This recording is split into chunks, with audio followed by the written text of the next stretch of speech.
Alright, in this lesson we're going to take a look at a lot of the attributes that are going to be commonly found on almost all the different Maya light types. Okay, so as we talked about earlier in the previous lesson, the process of making a light is pretty simple. Just go up to Create, Lights, and let's choose a light to drop in. In this case, we'll just use maybe something like a point light. Alright, now anytime you drop in a light, it's going to wind up right at the origin of your scene. So if I turn on my grid, you can see right where that winds up. So we can go ahead and take this light, pull it up, and I'll go ahead and just turn my grid off for now. Okay, so here's our light source, and you can see at the moment we really don't see any sort of result, at least in the viewport. Now if we were to come in and render this, we can definitely see the effect of our lights here. But if we want to see this in our viewport, just like we had discussed in one of the very early lessons of this course, we can just press the 7 key on our keyboard and then get some slightly better idea of exactly where our lighting is going to be placed. Okay, so I'm going to leave this set in a lighted mode for the remainder of this lesson. And if we press Ctrl A on our keyboard, we can take a look at the attribute editor.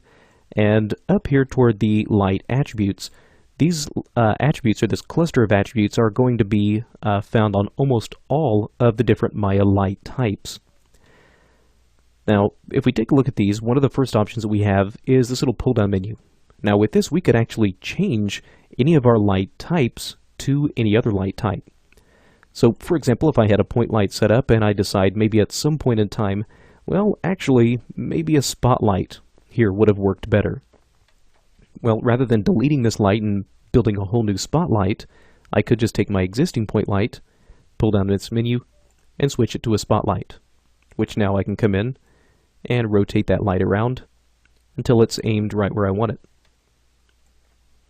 Okay, so if I set that back to a point light, we can now get that original light setting back. Now below that pull-down menu, we have our color.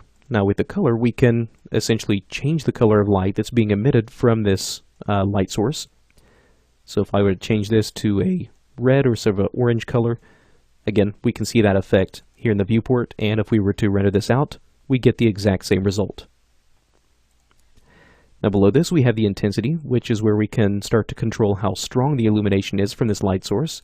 So if you have multiple light sources set up, they can be really dim and really soft, or you could start to make them really bright and blown out, depending on your particular situation and your particular needs. Below this we have the illuminate by default. Now this little option we're not actually going to get into in this course. This happens to relate to the process of light linking and having certain objects only affected by certain light sources. Now if you do want to learn more about light linking, we actually do talk about this in our Introduction to Lighting in Maya course. Okay, now moving along, we have the emit diffuse and emit specular.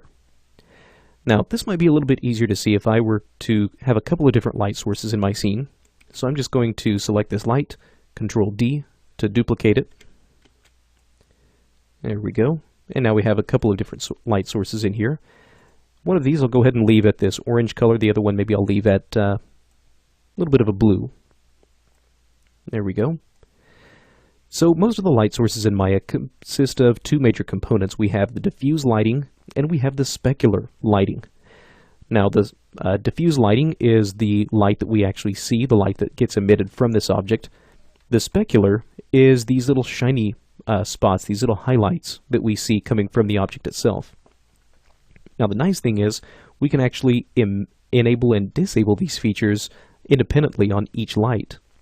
So let's say for this blue light over here, if I select that, let's say maybe I do want it to have some kind of a nice little specular highlight to pull out some detail, but maybe I don't want it to be casting this blue light all over my scene.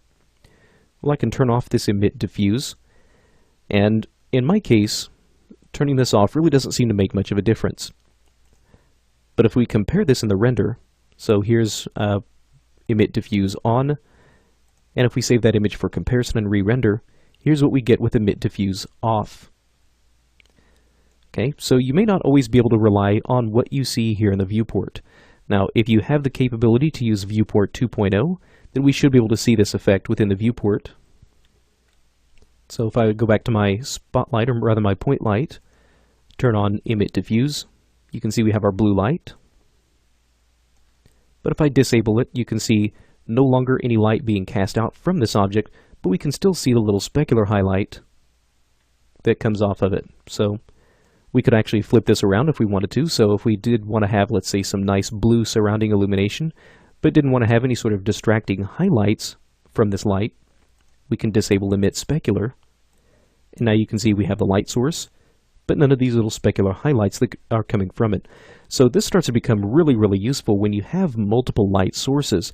The fact that you can independently control the illumination from those lights and how that highlight is affected and seen in the objects around it. So really, really useful. Now the last feature that we have is the decay rate. Now right now this is set to no decay, which means that this light will basically illuminate everything to infinity. And that's not at all the way that light behaves in real life. Typically light will start to get fainter and dimmer the further away you get from your light source. So with the decay rate, we have the ability to set this to something like a linear. Now in this case, once we set that to a linear, it looks like no illumination is happening. Well, there is still illumination, but a lot of times you'll have to get really close to your light source to start to see the effect of that light. And also, once you start to introduce some sort of a decay rate, you'll almost always have to come in and start to crank your light intensity way up. So now you can see this is behaving a little bit more realistically, where the closer we get to our light source, the stronger the illumination becomes. As we start to get further away, you can see our illumination starts to become softer and a little bit dimmer. Now, in the real world, a lot of the light that we see behaves in this quadratic way. So in this case, you can see the light actually falls off even faster. And now in this case, we have to really, really crank up our illumination. You can see that even though the normal intensity will usually have a slider maximum of maybe 10 or so, you could actually type in any value you want and overdrive these values. Another thing that you can do is if you find that you run out of room for your slider, you can still use these text inputs or these input boxes as a slider as well. So if I press and hold the Control key on my keyboard, Control left click and drag with my mouse, you can see I'm actually sliding back and forth. If I Control middle click, I can slide and change those values a little bit faster. And if I Control right click, I can change those values really, really fast. And again, just sliding these back and forth. And now I get sort of the benefit of a slider, but still with the independent fine control of this text input or this number input. Okay, so back to the topic at hand. We sort of got a little sidetracked there. Normally, this is the type of light behavior that you would see on a real-world light. This quadratic fall-off. And again, you can see now I have to bring my intensity up to something like 100 in order for this illumination to start to spread a little bit more evenly throughout my scene. But this value may be radically, radically different depending on your particular scene and your particular needs. Okay, so that's a look at a lot of these common light attributes that, again, are going to be common to almost all of the different light types that we have in Maya. If you would like to learn a little bit more about some of the different light types, some of these attributes, and a few of these other features that we have not had a chance to talk about yet, then we actually do talk about these in a lot more detail in our Introduction to Lighting in Maya course.